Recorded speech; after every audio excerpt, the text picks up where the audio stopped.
எங்க ஓட்டு எங்க உரிமை.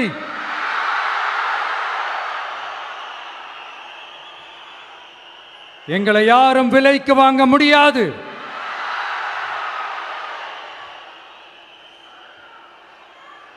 எங்க ஓட்டு விசில் சின்னத்துக்கு தான்.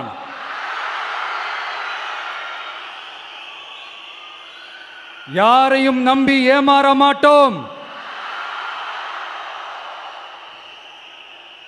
எங்க வார்த்தையிலிருந்து மாற மாட்டோம். இது நிஜம். தேங்க்யூ.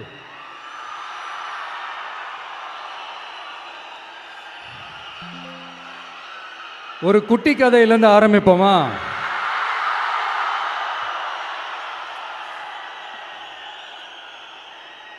ஒரு பெரிய ஊர், ஒரு 4 ரோடு ஜாயிண்ட் ஆகிற மாதிரி ஒரு ஜங்ஷன், ஒரு பிஸியான ஏரியா, ஆள் நடமாட்டம் அதிகமாக இருக்கக்கூடிய ஒரு ஏரியா. அங்கே சென்டரில் ஒரு முரட்டு ஜல்லிக்கட்டு காலை ஒன்று நின்றுட்டு இருக்குது. காலில் மண்ணை வீசிக்கிட்டு சீறிக்கிட்டு அப்படியே நின்றுட்டுருக்குது. யாருமே பக்கத்தில் போக முடியல. அந்த இடம் ஒரு கேஷுவலாக மாறணும் அப்படின்னா அந்த காளையை அடக்கி அமைதி ஆக்கினா தான் மறுபடியும் ஒரு பேக் டு நார்மல் சுச்சுவேஷனுக்கு அந்த இடம் மாறும். அந்த ஊரில் இருக்கிற ஒரு சில பேருக்கு மட்டும்தான் அந்த காளை அடங்கும். அவங்க யாருமே அங்கே இல்லை.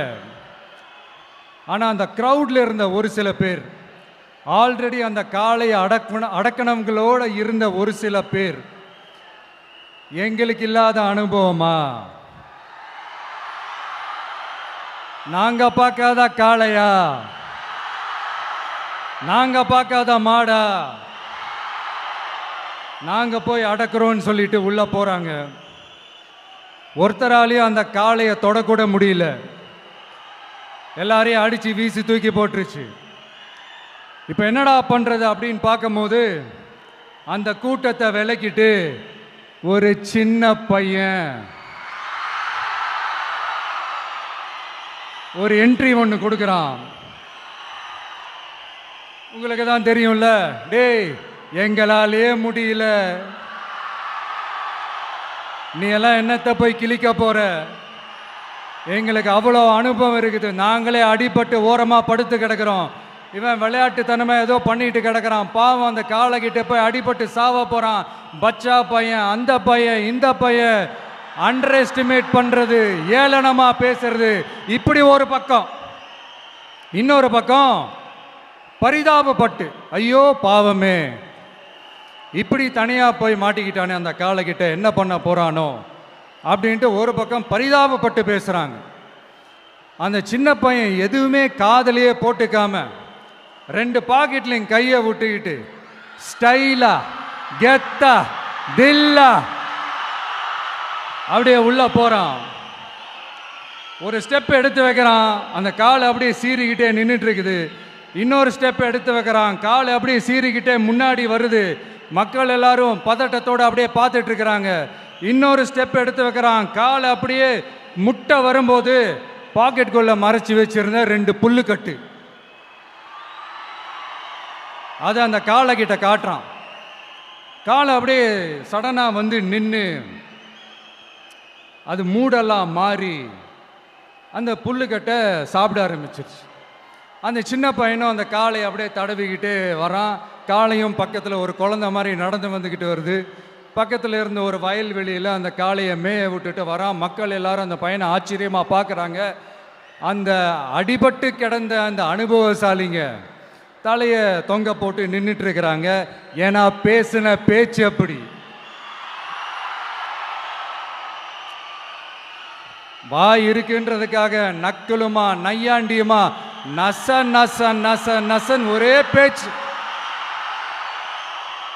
என்ன பண்ணுறது, தலையை குனிஞ்சு அப்படியே நின்றுட்டு இருக்கிறாங்க. அங்கே ஒரு பெரியவர் வர்றார். வந்து அந்த பையன்கிட்ட கேட்குறாரு, எப்படிப்பா இப்படி ஒரு முரட்டு காலை சீறிட்டு நின்றுட்டு இருந்தது, எப்படி அந்த காளையை அடக்கின அப்படின்னு கேட்டதுக்கு அந்த பையன் சொல்கிறான், ஐயா எனக்கு அந்த காளையை பார்த்தா கோபமாக இருந்த மாதிரிலாம் எனக்கு தெரியல, அந்த காலை பசியோடு இருந்த மாதிரி இருந்தது. அதனால தான் அந்த புல்லுக்கட்டை காமிச்சவனை ஓகே நமக்கு தேவையானது கிடச்சிருச்சு அப்படின்னோடனே அந்த புல்லுக்கட்டை சாப்பிட்டுட்டு நம்மளோட அப்படியே ஜாலியாக வாக்கிங் வந்துருச்சு அப்படின்னு சொன்னான். இதை கேட்ட அந்த பெரியவர் சொன்னாராம், இந்த சின்னவங்க பெரியவங்க அனுபவம் இருக்கிறவங்க அனுபவம் இல்லாதவங்க இதெல்லாம் விஷயமே கிடையாது. யாராக இருந்தாலும் அந்த சூழலுக்கு ஏற்ற மாதிரி அந்த சிச்சுவேஷனுக்கு தகுந்த மாதிரி என்ன பண்ணி அந்த ப்ராப்ளமை சால்வ் பண்ணுறான், ஏது பண்ணி அந்த ப்ராப்ளமை சால்வ் பண்ணுறான், அதுதான் விஷயமே, அதுதான் மேட்ரு. ஸோ நீ சூப்பர்ப்பா, என்ன ப்ராப்ளம் வந்தாலும் நீ சால்வ் பண்ணிடுவ அப்படின்னு முதுகில் தட்டி கொடுத்துட்டு அந்த பெரியவர் போகிறார். இப்போ அந்த கதையில் அந்த முரட்டு ஜல்லிக்கட்டு காலை தான் நம்ம தமிழ்நாட்டு அரசியல் களம். அந்த பெரியவர் தான் நம்ம தமிழக மக்கள். அந்த பாக்கெட்டுக்குள்ள ஸ்டைலா தில்லா கெத்தா ஒருத்தன் உள்ள வந்தான் பாருங்க, அவன்தான்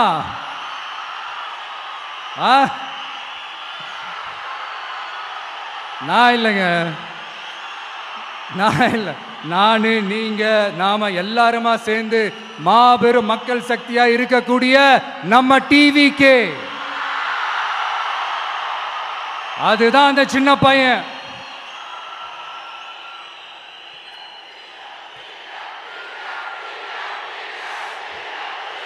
தேங்க்யூ தேங்க்யூ தேங்க்யூ.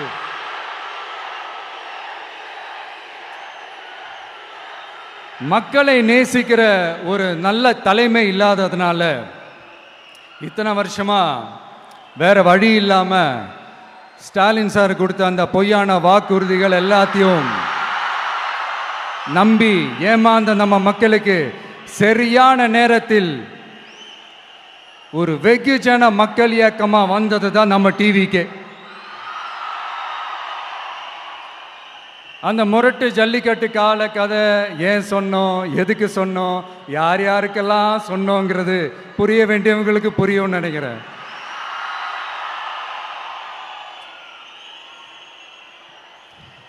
இப்போ நாம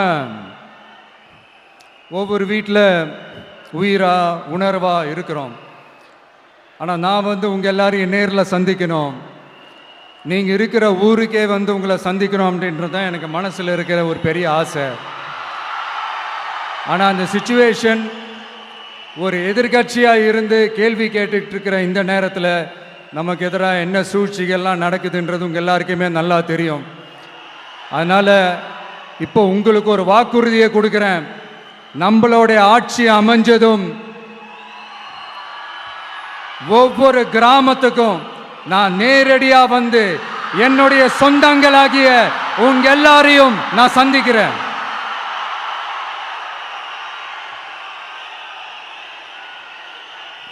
கொஞ்ச நாளைக்கு முன்னாடி நம்ம ஸ்டாலின் சார் ஒரு உருட்டு ஒன்று உருட்டினாரு, நீங்க கேள்விப்பட்டிருப்பீங்க.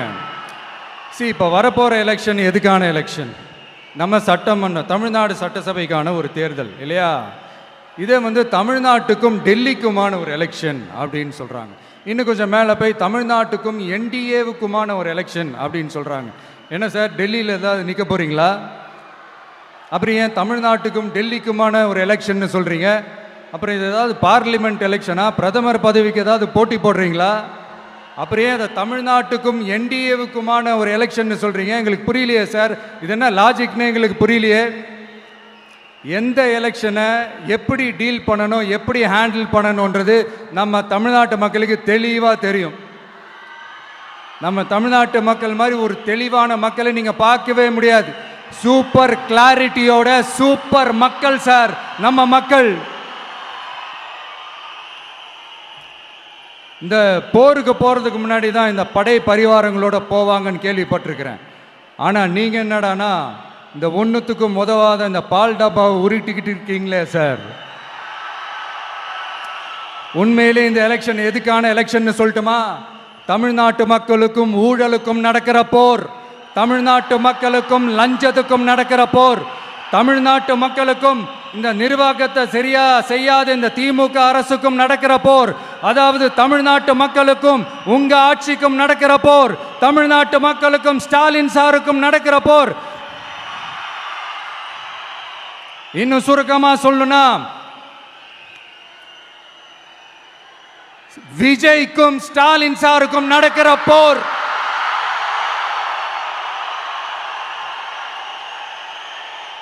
இதுக்கு நடுவுல இந்த என்டிஏ டெல்லி இதெல்லாம் என்ன லாஜிக்னே புரிய மாட்டேங்குது சார். தமிழ்நாடு தான் விஜய், இந்த விஜய் தான் தமிழ்நாடு. தூய சக்தி டிவிகேவுக்கும் தீய சக்தி டிஎம்கேவுக்கும் தான் இந்த போர். இப்படி உக்கிரமா இருக்கிற இந்த போர்ல மறுபடியும் ஒன்னுத்துக்கும் உதவாத இந்த பால் டப்பாவை உருட்டிக்கிட்டு இன்னொரு காமெடி வேற. அது என்னடானா, அவரோட ஆட்சியில தான் தமிழ்நாடு சூப்பர் ஸ்டார் மாநிலமா இருக்குதான். கரெக்டு, தமிழ்நாடு சூப்பர் ஸ்டார் மாநிலம் தான். காமராஜர் அவர்கள் டைம்ல, அண்ணா அவர்கள் டைம்ல, எம்ஜிஆர் அவர்களோட ஆட்சியில. இன்னைக்கு ஒன்னுத்துக்கும் உதவாத இந்த உல்டா மாடல் ஆட்சியில தமிழ்நாடு சூப்பர் ஸ்டார் மாநிலமாலாம் ஒண்ணு இல்ல, சூப்பர் ஸ்டாண்ட் அப் காமெடிக்காரர் நடத்துற மாநிலமா மாறிடுச்சு. மக்களே, உங்களுக்காக தான், உங்களுக்காக மட்டுமே தான் வர தடைகள், சதிகள், சூழ்ச்சிகள் எல்லாத்தையும் தாண்டி இந்த 2026 இந்த தேர்தலில் டிவிக்கு தில்லா நிற்கும்.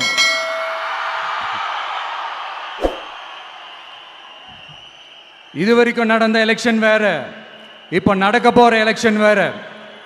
ஒவ்வொரு 5 இயர்ஸுக்கும் நடக்கிற எலெக்ஷன் மாதிரி இதை நினைச்சிடாதீங்க. 50 வருஷத்துக்கு ஒரு வாட்டி நடக்க போற ஒரு எலெக்ஷன் மாதிரி இது. அதிசய எலெக்ஷன். ஒரு எலெக்ஷன்ல அவங்களோட எதிரிகளை தான் எதிர்ப்பாங்க, அப்படிதான் எதிர்ப்பாங்க, அதுதான் யதார்த்தமும் கூட.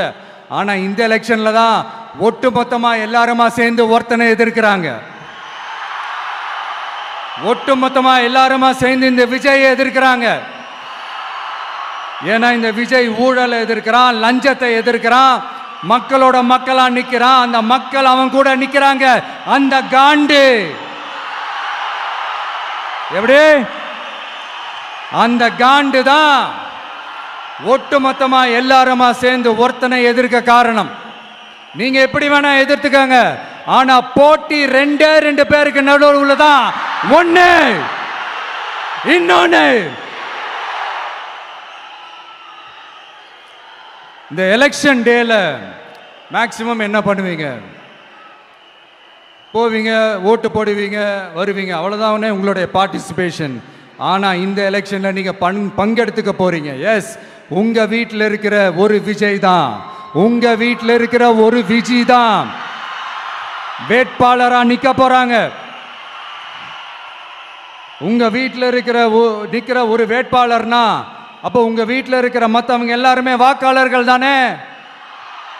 உங்க அம்மா, உங்க அப்பா, உங்க அண்ணன், உங்க தம்பி, உங்க சொந்தம் டிவிக்கு வேட்பாளர் அப்படின்னா அப்போ உங்க ஓட்டு விசில் சின்னத்துக்கு தான் எல்லாருக்குமே தெரியும். ஏன், நம்மளோட எதிரிங்களுக்கு கூட அது நல்லாவே தெரியும். அதனால தான் நமக்கு எதிராக அவ்வளவு அவதூறு பரப்புறாங்க. என்னென்ன அவதூறு பரப்புறாங்கன்றது உங்களுக்கே நல்லா தெரியும். ஆனா அவங்களுக்கு தெரியாது, ஏன் மேல அவதூறு பரப்புனா அது மக்கள் மேல அவதூறு பரப்புற மாதிரின்னு.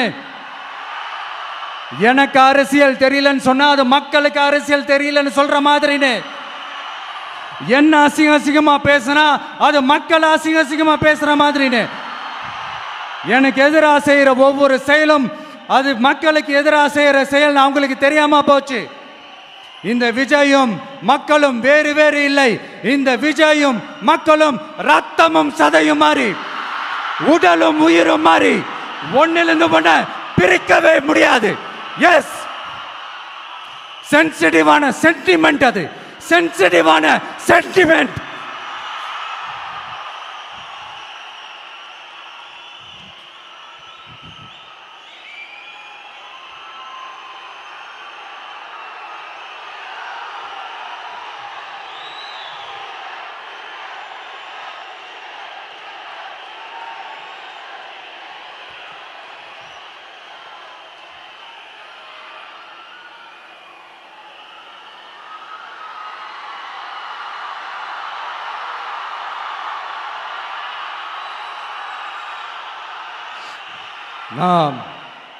சாரி, இதை யாரும் அசைக்க முடியாது. மக்களை நேசிக்கிற விஜய் வேணுமா, மக்கள் விரோத ஆட்சி நடத்துற ஸ்டாலின் சார் வேணுமா? இந்த விஜய் நம்புறீங்களா, ஸ்டாலின் சார் நம்புறீங்களா? proof, this is the proof.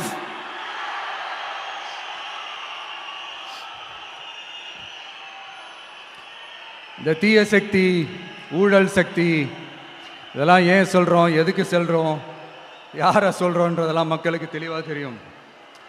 அதே மாதிரி டிவிகேவுக்கு போட்டி டிஎம்கே தான்றதும் மக்களுக்கு தெளிவாக தெரியும். அப்படி இருக்கும்போது நாம் ஏதாவது பேசினா வாண்டடா சில பேர் வந்து வண்டியில் ஏறி உட்காந்துக்கிறாங்க. ஆமாம், வாண்டடா சில பேர் வண்டியில் ஏறி உட்காந்துக்கிட்டு குரல் கொடுக்குறாங்க. சீரியஸாக ஒரு போட்டி நடந்துக்கிட்டு இருக்கும் போது இங்கே காமெடிக்கெல்லாம் இடம் இல்லை பாஸ். இதெல்லாம் மக்களுக்கு தெளிவாக தெரியும். இந்த நேரத்தில் ஒரு சீரியஸ் கேள்வியை இன்னைக்கு இருக்கிற மிகப்பெரிய அரசியல்வாதிங்க கிட்ட கேட்கணும்னு நான் நினைக்கிறேன். நீங்க அரசியலுக்கு வர்றதுக்கு முன்னாடி உங்ககிட்ட இருந்த சொத்து எவ்வளோ? அரசியலுக்கு வந்ததுக்கு அப்புறம் இன்னைக்கு உங்ககிட்ட இருக்கிற சொத்து எவ்வளோ? அதை ஓப்பனா டிக்ளேர் பண்ண முடியுமா? அப்படி வந்த காசெல்லாம் என்னென்ன தொழில் செஞ்சு வந்துச்சு, என்ன வேலை செஞ்சு வந்துச்சு, உண்மையிலே நீங்க உழைச்சி சம்பாதிச்ச காசா, இல்ல ஆட்சி அதிகாரத்துக்கு வந்ததுக்கு அப்புறம் ஆட்டைய போட்ட காசா? இதெல்லாம் ஓப்பனா டிக்ளேர் பண்ண முடியுமா? இதெல்லாம் நம்ம கேட்டா எல்லா ஊழல்வாதிகளும் ஒன்னா சேர்ந்து நம்ம மேல சேத்தவாரி வீசுவாங்க. அதை பத்தியெல்லாம் நமக்கு கவலை இல்லை. ஏன்னா நாம யாருன்னு மக்களுக்கு நல்லாவே தெரியும். எனக்கு ஒரு புது ஃப்ரெண்ட், புது நண்பர் ஒருத்தர் கிடைச்சிருக்கார். யார் தெரியுமா? தெரியாதா? முதல்வர் அவர்கள் தான். இப்போ ஒரு நிருபர் ஒருத்தர் கேட்ட கேள்விக்கு எனக்கு எதிரிகள்லாம் யாரும் இல்லை, அவங்க எல்லாருமே எனக்கு நண்பர்கள் தான் அப்படின்னு சொன்னாங்களே. அப்படி நாங்கெல்லாம் உங்களுக்கு நண்பர்கள்னா அப்புறம் ஏன் சார் கரூர் விஷயத்துல ஏன் மேல பழி தூக்கி போட்டீங்க?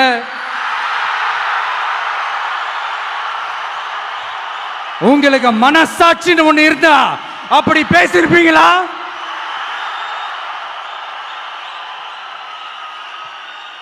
அப்படி நாங்களாம் உங்களுக்கு நண்பர்கள்னா ஒரு ஈவெண்ட், ஒரு ஃபங்க்ஷன் நடத்துறதுக்கு ஒரு இடமோ ஒரு பர்மிஷனோ ஏன் கொடுக்க மாட்டேன்றீங்க? எல்லாத்தையும் நீங்களே பண்ணிட்டு போற போக்கில் அப்படியே பொய்களா அடிச்சு விட்டுக்கிட்டு இருக்கீங்க. உங்களோட உண்மையான நண்பர்கள் யாருன்னு சொல்லட்டுமா? லஞ்சம், ஊழல், அரசியல் ஆதாயம், இதெல்லாம் தான் உங்களோட உண்மையான நண்பர்கள். பர்சனலா நீங்க எப்படி வேணா இருந்துக்கங்க சார், நமக்கு அதை பத்தி கவலை இல்லை, நமக்கு அது அவசியமும் இல்லை. ஆனா உங்க ஆட்சி தான் தப்பான ஆட்சி, தமிழ்நாட்டுக்கு தேவையில்லாத ஆட்சி. கொஞ்ச நாளைக்கு முன்னாடி கற்பனையா ஒரு விஷயம் ஒன்று சொன்னேன். இந்த முதல்வர் கூட விசில் சின்னத்துக்கு தான் வாக்களிப்பாரு அப்படின்ட்டு கற்பனையா ஒன்று சொன்னேன். ஆனா இன்னைக்கு நிஜமாவே நமக்கு ஆதரவா ஒரு கோஷத்தை எழுப்பியிருக்கிறாங்க. அது என்ன தெரியுமா? எங்க வாக்கு சாவடி வெற்றி வாக்கு சாவடியா. அதுக்கு அர்த்தம் என்ன தெரியுமா? எங்க வாக்கு சாவடி விஜய் வாக்கு சாவடின்னு அர்த்தம்.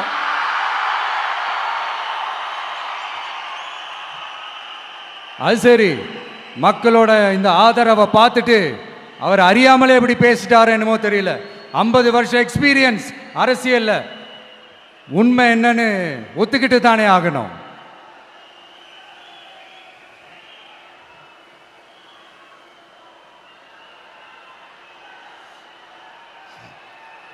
ஜனநாயகம்ங்கிறது பெரும்பான்மை ஆட்சி அதிகாரம் சார்ந்தது மட்டும் இல்லை, சிறுபான்மை மக்களின் உரிமைகள் உணர்வுகளும் புனிதம்னு நினைச்சு அதையெல்லாம் காப்பதற்கு பெயர் தான் ஜனநாயகம்னு 1963 அறிஞர் அண்ணா பார்லிமெண்ட்ல பேசினதை நாம இங்க சொல்றது ரொம்ப பொருத்தமா இருக்கும்.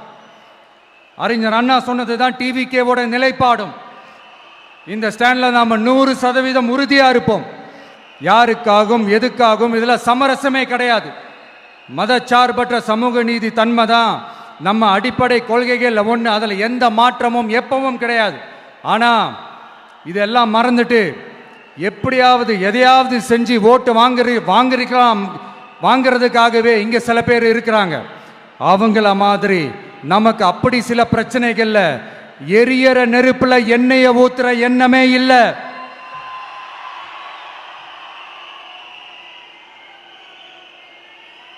இங்க சில அரசியல் கட்சிகளும் சில அரசியல் தலைவர்களும் ஒரு சில நேரங்களில் அமைதியா இருந்தாலே போதும், ஒரு பிரச்சனையும் வராது. இப்போ கரண்ட்ல இருக்கிற சில பிரச்சனைக்கு வருவோம். இந்த கரண்ட் பிரச்சனைக்கு வருவோம். மாசம் மாசம் கரண்ட் பில்லு கட்டுற மாதிரி மாத்துவோம்னு சொன்னீங்களே, செஞ்சீங்களா? நிறைய வீடுகளில் 100 யூனிட் தான் அந்த கரண்ட்டு செலவாகுது ஒரு மாதத்துக்கு. மாதம் மாதம் நீங்கள் அந்த பில்லு கொடுத்தீங்கன்னா அவங்களுக்கு அது ஃப்ரீ ஆகிடும். அவங்க அந்த காசை கட்ட தேவையே இல்லை. ஆனால் 2 மாதத்துக்கு ஒரு வாட்டி அந்த பில்லு கொடுத்தீங்கன்னா, இப்போ சப்போஸ் அது 200 யூனிட்டுக்கு மேலே போச்சுன்னா அது அவங்களுக்கு ஒரு மிகப்பெரிய சுமை தானே. இது எந்த கணக்கில் எடுத்துக்கிறது? ஒரு மாதிரி ஒரு மாடர்ன் கரப்ஷன் அப்படின்னு எடுத்துக்கலாமா? அடுத்து பஸ் வசதி. நிறையா கிராமங்களில் பஸ் வசதி இல்லைன்னு சொன்னால் இந்த ஒட்டுமொத்த திமுக அரசும் கத்திக்கிட்டு வந்துடுவாங்க. நாங்கள் பஸ் விடாத கிராமங்களே இல்லை அப்படின்னு சொல்லுவாங்க. அப்படியே அது உண்மை அப்படின்னா முதல்வர் அவர்கள்கிட்ட நம்ம தங்கச்சி ஒருத்தவங்க ஒரு கேள்வி கேட்டாங்களே, எங்க ஊருக்கு ஒரு மினி பஸ் ஆவது விடுங்க சார் அப்படின்னு கேட்டாங்களே, அது எந்த கணக்கில் எடுத்துக்கிறது? நிறைய மலை கிராமங்களில் பஸ் வசதி இல்லை, நிறைய மலை கிராமங்களில் ஹாஸ்பிட்டல் வசதி இல்லை. இது ரெண்டுமே எவ்வளவு முக்கியமான ஒரு விஷயங்கள். பஸ் வசதியும் ஹாஸ்பிட்டல் வசதியும் இல்லாததுனால வீட்டிலேயே பிரசவம் பார்க்குற அந்த ஆபத்து இருக்குதுன்னு எவ்வளோ நியூஸ் பார்க்குறோம். இதெல்லாம் எந்த கணக்கில் சேர்த்துக்கிறது? அடுத்து இது எல்லா மீட்டிங்லேயும் பேசுகிறதான், பெண்களுக்கு பாதுகாப்பு நம்பர் 1 இருக்குது தமிழ்நாட்டில் அப்படின்னு சொல்கிறாங்க. அப்புறம் அது என்ன, வி சேஃப் மாடலா? பெண்கள் என்ன சொல்கிறாங்க தெரியுமா? அது வி சேஃப் மாடல் இல்லை, வி ஆர் நாட் சேஃப் மாடல்னு சொல்கிறாங்க. இப்படி இருக்கிறப்போ தமிழ்நாட்டில் எங்கே போனாலும் பெண்களுக்கு பாதுகாப்பு அப்படியே கொட்டி கிடக்குதான்.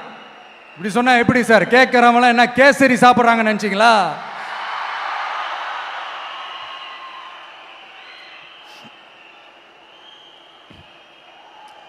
அடுத்து இந்த சட்டம் ஒழுங்கு, அது காணாம போய் ரொம்ப நாள் ஆச்சு. இவன் வேற, இந்த விஜய் வேற, எங்க போனாலும் இந்த மக்கள் கிட்ட இந்த சட்டம் ஒழுங்கை பத்தி பேசி ஞாபகப்படுத்திக்கிட்டே இருக்கான்னு முதல்வர் அவர்கள் அவங்க கூட இருக்கிறவங்க கிட்டலாம் சங்கடப்பட்டாராம்.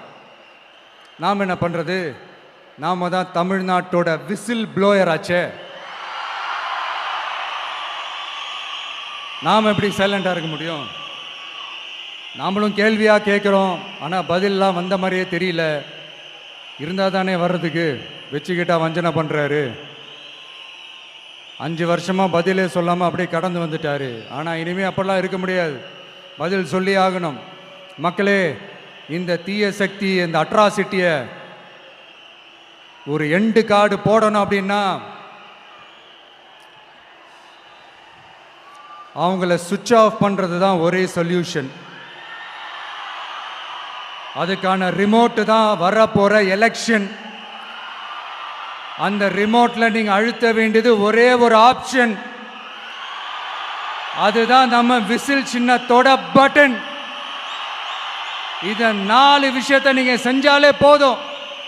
ஒவ்வொரு இவிஎம் மிஷின்லயும் விசில் சின்னத்துக்கு நேரா இருக்கிற அந்த பட்டனை பச்சக்கு பச்சக்கு பச்சக்குன்னு ஒரு அழுத்துங்க. எப்படி? அவ்வளவுதான். நாம காஞ்சிபுரத்தில் பேசும்போது நம்மளுடைய விஷன் என்னன்னு சொன்னோம். இப்போ அதனுடைய கண்டினியூஷனா சில விஷயங்கள் இங்கே நான் சொல்லணும்னு ஆசைப்படுறேன். இப்பவும் சொல்கிறேன், உறுதியாக சொல்கிறேன், சத்தியமாக சொல்கிறேன். பெண்கள், பெண் குழந்தைகள், ஆண் குழந்தைகள் பாதுகாப்பு நம்ம ஆட்சியில் நம்பர் 1 இருக்கும். சட்டம் ஒழுங்கு ரொம்ப ரொம்ப ஸ்ட்ரிக்டாக இருக்கும். அரசு பள்ளிக்கூடங்களும் கல்லூரிகளும் முதல் தரமாக இருக்கும். போட்டி தேர்வுகளுக்குன்னு லட்சங்களை கொட்டி தனி கோச்சிங் சென்டர் போய் படிக்க அவசியமே இருக்காது.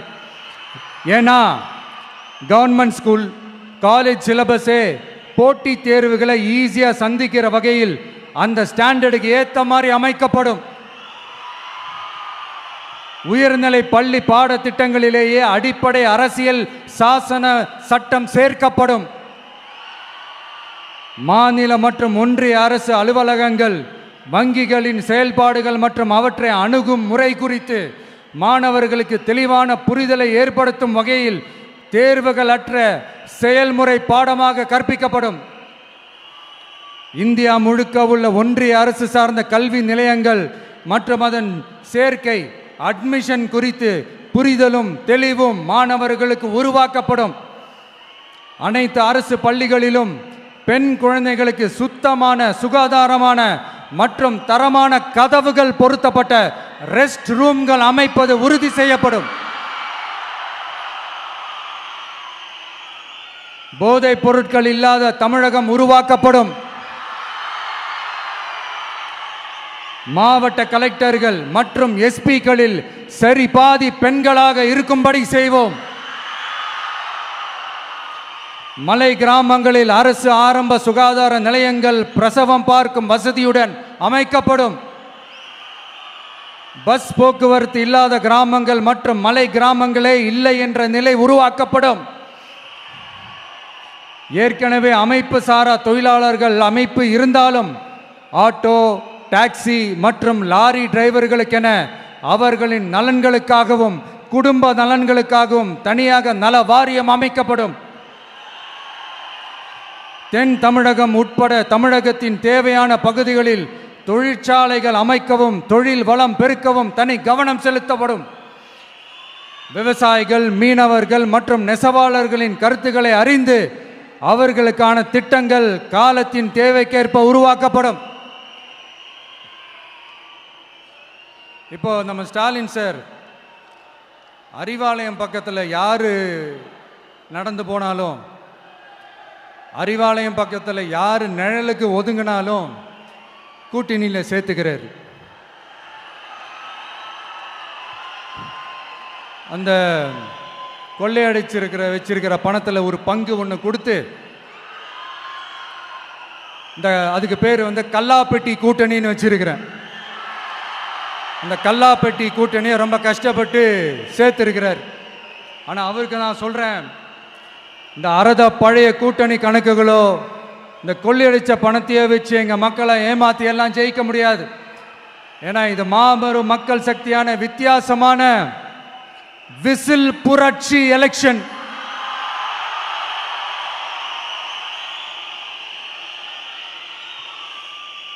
உங்களோட நான் இருக்கேன், நம்மளோட நம்ம மக்கள் இருக்கிறாங்க. இதுக்கு மேல என்ன வேணும்?